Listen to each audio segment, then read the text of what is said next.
ఊర్లేదన్న పని పడితే సీదా సర్పంచ్ ఇంటికే పోయేటోళ్ళు. ఇక రేపటి కంచెలి అంతా ఆఫీసర్ల ఏలుబడి. ఇయాల్టితోటి సర్పంచ్ల పదవి కాలం ఒడిచింది. మళ్ళా ఎన్నడో గాని ఎలక్షన్లు పెట్టినాకనే కొత్త సర్పంచులు. ఇక హెడ్లైన్ చూస్తే కర్మ వార్తలు చూద్దాం. నందిజాగల గద్దరన్న అవార్డులు, పాటల పెద్దన్నకు జయంతి నివాళులు.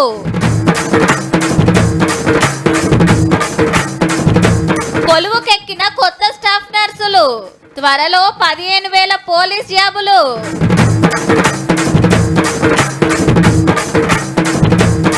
దళిత బంధులో దంద, ఇండ్ల పైకం గోవింద.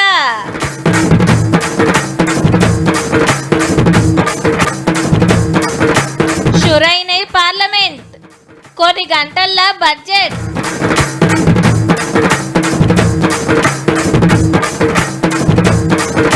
ఆంటీ హోటల్ కు సర్కార్ support. Mutton head, fish curry, fish fry, prawns curry. Cost chicken curry, chicken liver, బోటి, ఫిష్ కర్రీ, ఫిష్.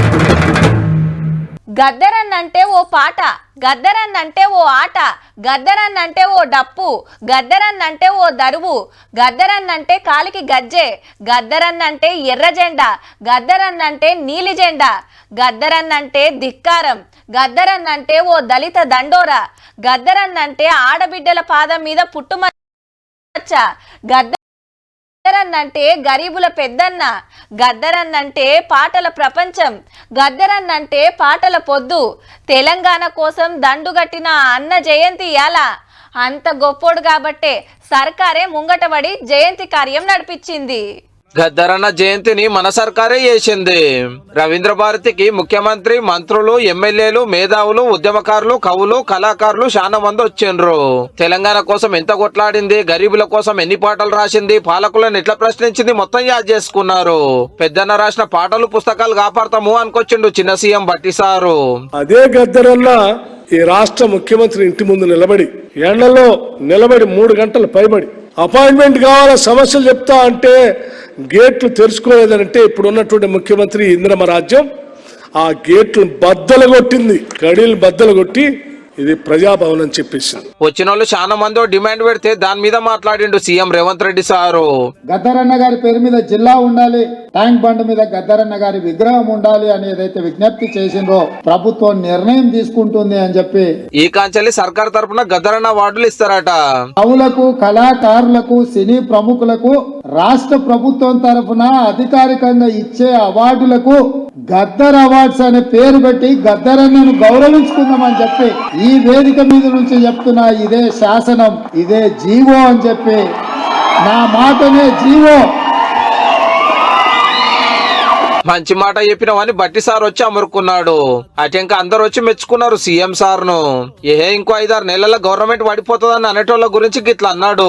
మొన్నటి ఎన్నికలలో ప్రజలు బొక్కలు ఎనగొట్టి బోర్ల పడేసారు. మీ బొక్కలే చక్కగా కాలేదు, ఏ రకంగా మళ్ళీ ఈ రాష్ట్రానికి ముఖ్యమంత్రి అవుతామని పగటి కాలాలు కట్టురు. కోరి కట్టాలనుకుంటే ఇట్లాంటి విపరీతమైన కోరికలు మీ మెదడులో వస్తాయి. హైదరాబాద్ లో ఇట్లా నడిస్తే తెల్లాపూర్ గద్దరన్న విగ్రహం ఓపెనింగ్ మీటింగ్ మస్తు జోరుగా అయ్యింది.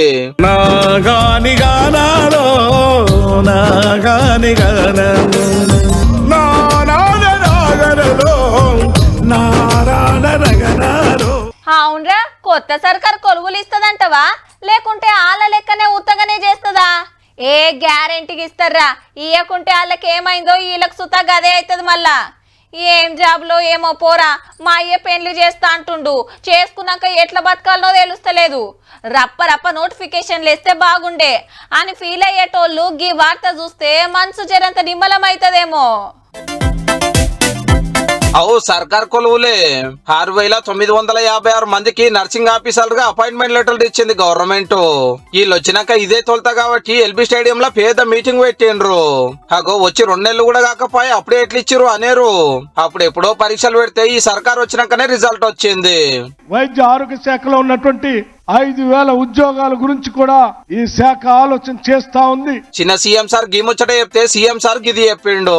తొందరలోనే 15,000 పైచలకు పోలీసు ఉద్యోగ నియామకాలను కూడా చేపట్టడానికి టీఎస్పీఎస్సీకి కొత్త చైర్మన్, కొత్త మెంబర్లు వచ్చారు కదా. ఇక కొలువుల జాతర సురువు అవుతుందట.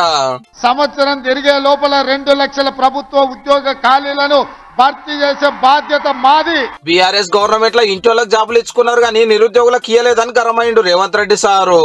ఫామ్ హౌస్ లో ఉన్న వాళ్ళు కుళ్ళుకున్నా, వాళ్ళ కడుపులో దుఃఖం పొంగి పొర్లినా, ఆడబిడ్డల కళ్ళల్లో ఆనందాన్ని హరీష్ రావుకు వాళ్ళ మామకు చూపించండి. దీన్ని బట్టి తెలుసుకోవాల్సింది ఏంటంటే నోటిఫికేషన్లకు పరీక్షలకు ఫలితాలకు ఏళ్లకేళ్లు జరిపితే కొత్త సర్కార్ వచ్చి అల్కగా అపాయింట్మెంట్ లెటర్లు ఇస్తుంది అన్నట్టు.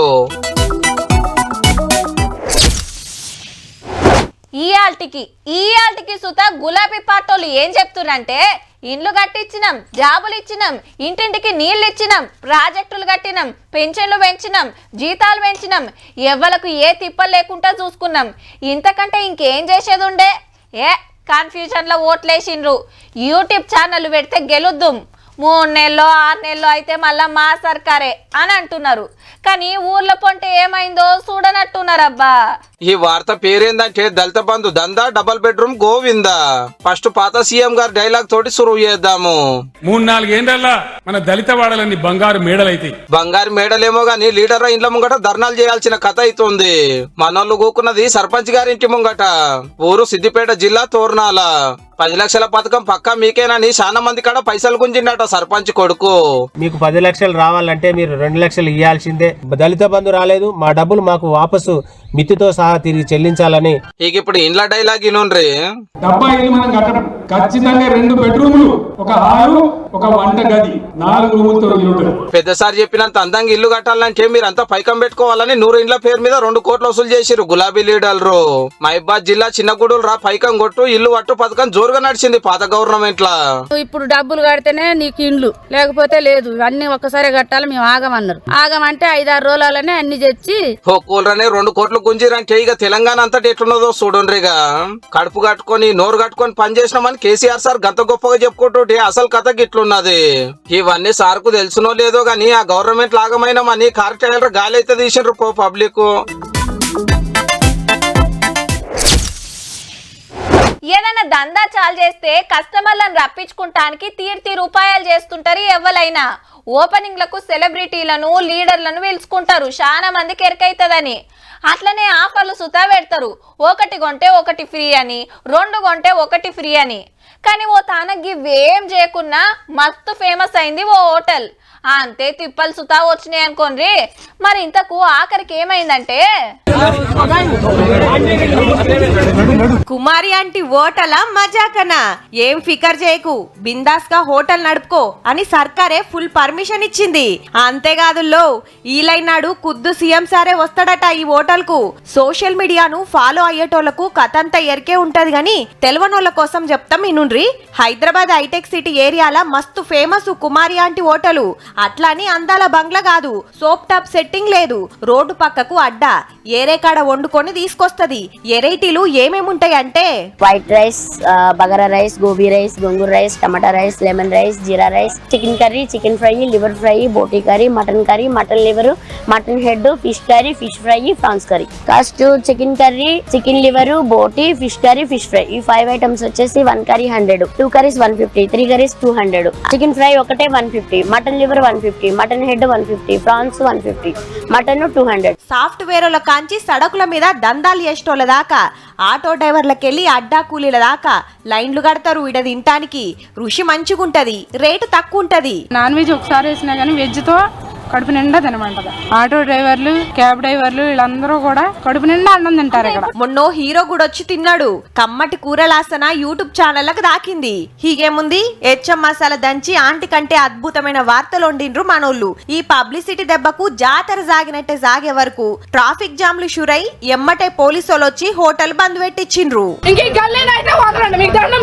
ఈ ముచ్చట సోషల్ మీడియాలకు ఎక్కే వరకు ఆంటీకి ఫుల్ సపోర్ట్ దొరికింది. ఆఖరికి సీఎం సార్ కు సుత తెలిసి హోటల్ తెరువుకు పోవద్దు, ట్రాఫిక్ జాములు కాకుండా చూడురని పోలీసులకు ఆర్డర్ వేసిండు. కాంగ్రెస్ ప్రజాపాలన గరీబులకు అండగా ఉంటదనుకొచ్చిండు. ఇంత సపోర్ట్ చేసినందుకు రేవంత్ సార్ కి ఎప్పుడు కూడా కృతజ్ఞతలు చెప్తాం. మరిగా రేవంత్ రెడ్డి సార్ ఎన్నడొస్తాడో గాని యూట్యూబ్ ఛానల్ చేయబట్టికే గింత పని అయింది.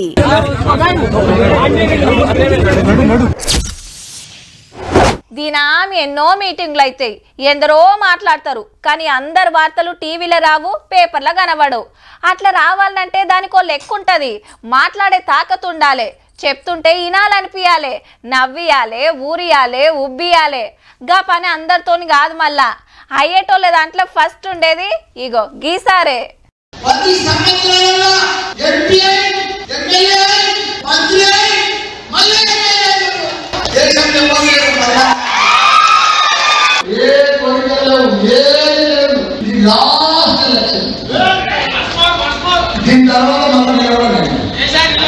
తప్పకుండా మళ్ళా కొందరనే మన సీఎంగా మన కేసీఆర్ చూడబోతున్నాం కూడా మీ అందరినీ కూడా మనం చేస్తున్నా.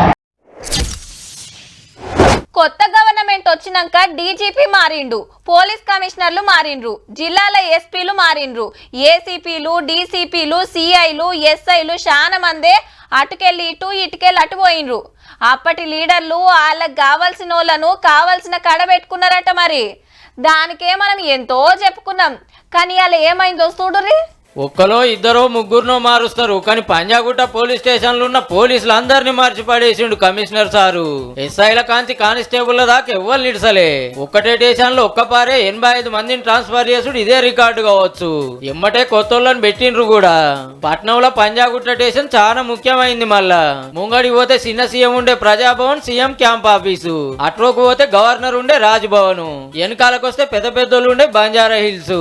ఈ స్టేషన్ కిందనే ఎందరో సీనియర్ ఐఏఎస్లు, ఐపీఎస్లు, జడ్జీలు ఇండ్లు ఉంటాయి. ఎన్నో ముఖ్యమైన సర్కార్ ఆఫీసులు ఉన్నాయి. అయితే ఏడేమైతుంది, ఎట్లయితుంది మొత్తం వివరాలు బీఆర్ఎస్ పార్టీకి చెప్తున్నట్టు ఇలా పనిచేసే చాలా మంది.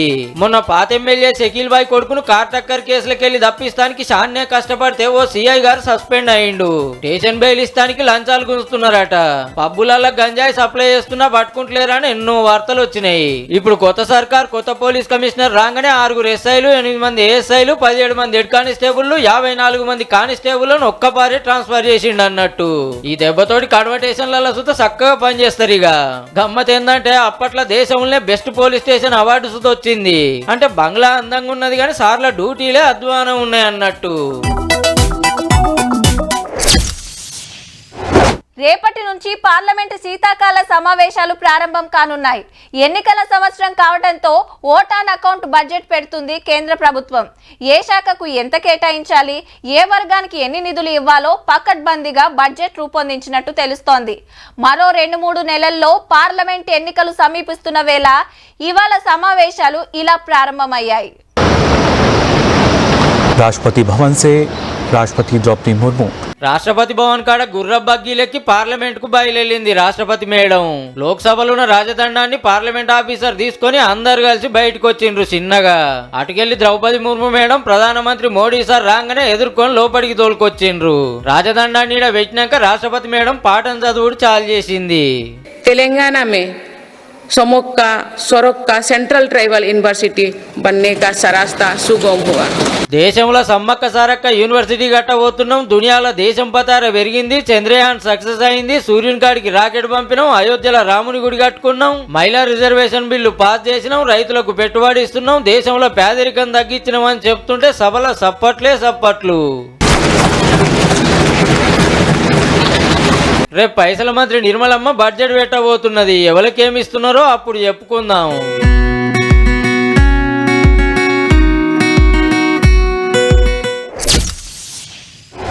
ఇవాళ ఏ ఏరియాకు పోదాం, ఏ ఇంట్లో అయితే బంగారం పైకం బగ్గ దొరుకుతుంది, తాళమేసి ఉన్న ఇండ్లకు జొరుదామా, లేదంటే ముసలోళ్ళు ఒంటరిగున్న ఇండ్లు దేవులాడదామా? అబ్బో, దొరికితే పొరక చేస్తారు కాబట్టి ఎవ్వరు లేని వాళ్ళ చూసి గుల్లెకి చూద్దాం. ఏ గంట చిల్లర చిక్కలు తప్ప ఏం దొరుకుతాయిరా? మంచి ఏటీఎం చూసి ఎత్తుకపోదాం. ఇగో ఈ సొంటి ఇకమతులు చేస్తుంటారు దొంగన్నలు. ఆ సొంటి పనిమంతుల ముచ్చట్నే ఇది కూడా. నిమ్మలంగా అడుగుల అడిగేసుకుంటా ఓ మోతెవరొచ్చిండు మొదలు. గీ బూట్లు నచ్చనట్టున్నాయి. ఇటు పక్కకొస్తుంటే ఇంకో కన్నొచ్చి చెప్పుల సైజు చూస్తుండు. ఇంతల్నే లైట్ ఎలిగినట్టు అనిపించే వరకు హబ్బెర కొడుకో దొరికినం రా అని ఉరుకుడు. ఇంత ఆత్రంలో కూడా ఓ జత పట్టుకపోయిందంటే మంచి పనిమంతుడే. ఖమ్మం జిల్లా సత్తుపల్లిలో ఓ అపార్ట్మెంట్లకు సొర్రబడ్డరు చెప్పుల దొంగలు. పార్కింగ్లున్న బండ్లకెళ్లి పెట్రోల్ సుతా ఇగ్గుకపోయిండ్రు. సీక్రెట్ కెమెరాల చూసి దొరికించుకునే పనులున్నారు పోలీసులు.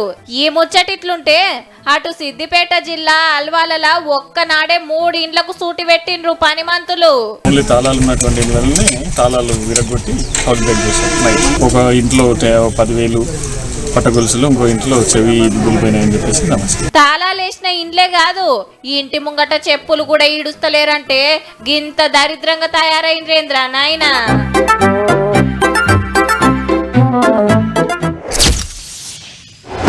అయోధ్యల రాముని గుడి కట్టాలని ఏండ్లకెళ్ళి పోరాటాలు చేసి కోర్టుల కేసుల మీద కేసులు నడిచినాక ఆఖరికి అది రాముని జన్మభూమి అని తేల్చింది దేశం పెద్ద కోర్టు.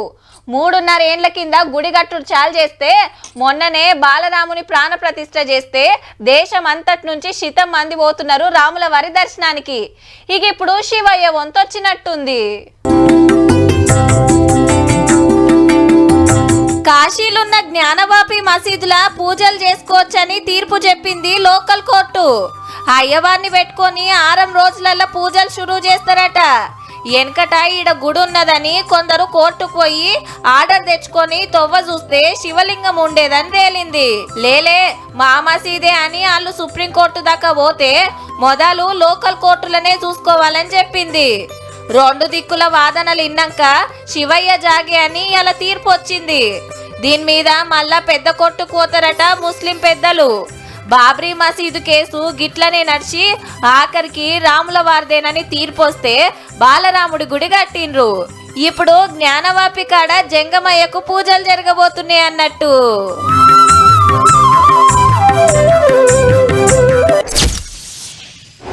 అరే గంత పెద్దోడిని కొట్టుడు నీతోనేమైతుందిరా, అందరం కలిసి జట్టు కడదాం, తుక్కు చేద్దాం అని చెప్పి అస్సలు టైంకి జారుకుంటే ఎట్లుంటది? ఇగో గీ గ్రూపులు ఉన్నోళ్ళ కథ గట్లనే ఉన్నదబ్బా. ఇండియా గ్రూప్ కి ఇంకో షాక్ కొట్టినట్టే. నా రాష్ట్రం నా పార్టీ నా ఇష్టం అని 16 సీట్ల క్యాండిడేట్లను పెట్టిండు ఉత్తరప్రదేశ్ అఖిలేష్ సారు. ఆడ 80 ఎంపీ సీట్లుంటే కాంగ్రెస్ కు 11 ఇయ్యాలని డిసైడ్ చేసిండు. గ్రూప్ కు పెద్ద లెక్కున్న బీహార్ సీఎం నితీష్ కుమార్ సార్ కాంగ్రెస్ కు కటీపు చెప్పి కమలాన్ని ఊరుకునే ఒత్తులేవు గీత్తులేవు సొంతంగా పోటీ చేస్తామని బెంగాల్ మమతమ్మ అందరికంటే ముందే ఆవాజ్ ఇచ్చింది. మాకెవ్వల సూపతద్దు, పంజాబ్ ఎంపీ సీట్లను మేమే ఊడ్చుకపోతామని ఆమ్ ఆద్మీ పార్టీ కూడా చెప్పే. గ్రూప్ లో ముఖ్యమైన 4 పార్టీలు 4 దిక్కులయ్యే వరకు ఇండియా కూటమి కథ ఏమైతుందో అర్థం కాకుంటుంది. బీజేపీని ఓడగొట్టాలే, మోడీ గారిని దించాలని 26 పార్టీలు ఒక్కటైతే 4 మీటింగులు పెట్టి ఎన్నో మాట్లాడి అసలు టయానికి ఎవ్వలతో వాళ్ళు చూసుకుంటారు అన్నట్టు. దేశాన్ని ఒక్కటి చేయాలని రాహుల్ గాంధీ సార్ యాత్రలు చేస్తుంటే ఏహే మోదాలు మీ గ్రూప్ ను ఒక్కటి చేసుకోమని పడనోళ్ళెడ్డి ఎవట్రి. అంటే రాజకీయంలో ఎప్పటికి ఎవ్వరు దోస్తులు గారు దుష్మన్లు గారు, అవసరాలు అవకాశాలు పదవులను బట్టి మారుతుంటాయి అన్నట్టు. ఏమో ఇప్పుడు కాదని పోయినోళ్ళే రేపు ఇదే కరెక్ట్ అని వస్తారేమో ఎవరికెరక. రాజకీయం అంటేనే అట్లుంటది మరి. దునియాల 3వ బలమైన ఆర్థిక శక్తిగా అవతరించనున్న భారత్, ఫార్మా రంగంలో దూసుకుపోతున్న ఇండియా, ప్రపంచ రాజకీయాల్లో కీలకంగా భారత్, రానున్న కాలంలో విశ్వగురువుగా మారనున్న దేశం, ఎగుమతుల్లో రాకెట్ స్పీడ్ తో ఉరుకుతున్న ఇండియా. ఇగో ఈసొంటి వార్తలు బొచ్చెడు చూసినాం. ఏ కాదుల్లో ఇంకో దాంట్లో సుత దేశం ముంగట్ కురుకుతుంది. గా వార్త సుత చూడాలి కదా. అబ్బా మన దేశం దూసుకుపోతున్నదుల్లా. ఇండియా పవర్ ఎందో చూపిస్తున్నది దునియాకు. ఇంతకు ఎండ్లంటారా అవినీతిలా హౌ మళ్ళా తాపకింత వెరుగుడే గాని తగ్గే ముచ్చటే లేదు. 180 దేశాల ఓ సంఘం సర్వే చేస్తే మనకు 93వ ర్యాంక్ వచ్చింది. నిరుడు 85 ఉండే. అంటే ఏడాదిలోనే 8 దేశాలు దాటేసి మన తడాకేందో చూపించినాం. ఎంత తక్కువ ర్యాంక్ వస్తే అంత తక్కువ అవినీతి దేశం అన్నట్టు. మార్కుల మీదకెళ్ళి చూస్తేమో 100కి 39 వచ్చినాయి. చల్ ర్యాంకులు వెనకబడితే ఎట్లా అని ఉత్తమ ఆఫీసర్లు ఉత్తమ పబ్లిక్ జోరు పెంచినట్టుండ్రు లంచాలకు. ఇయాల రేపు ఏ ఆఫీస్ కు అయినా ఎట్లున్నది మళ్ళా, పైసలు ఇస్తే పని లేకుంటే లేదు. సర్కార్ జీతం ఇయ్యనే పట్టే అని కానూన్లు మాట్లాడితే రూల్స్ సెక్షన్లు చదువుతారు. అదే చేతుల నోట్లు పెడితే రూల్స్ అడ్డం రావు, సెక్షన్లు నిలువు రావు. దినం చూస్తలేమా ఎందరు దొరుకుతుండ్రో. బాలకృష్ణ సారా సొంటోళ్ళు అయితే ఇంటి నిండా పైకం 100 కోట్ల ఆస్తులు. గిసొంటోళ్లకు నెల జీతం లెక్కలకే రాదు. ఏముంది 6 నెలలు సస్పెండ్ అయితాం, మళ్ళొచ్చి డ్యూటీ వేసుకుంటాం అన్నట్టు తయారైంది. ఆఫీసర్లే కాదుల్లో లీడర్ల సుత ఇదే కథ. ప్రాజెక్ట్ల పర్సెంటీలు, కాంట్రాక్టులు ఇస్తే కమిషన్లు. మరి పబ్లిక్ ఏమన్నా తక్కువనా? ఫస్ట్ నా పనే చెయ్యురి సార్ అని లంచాలు అడ్వాన్స్ ఇవ్వటిరి. అంతా ఓ పద్ధతి ప్రకారం నడుస్తుంది. ఇట్లనే ఇడిస్తే ఇండియా మల్లేడు 100వ ర్యాంక్ వచ్చుడు గ్యారెంటీ పో. చూసిండ్రు కదా, ఇక ఇయాటి తీన్మార్ వార్తలు ఉంటామల్లా. నమస్తే.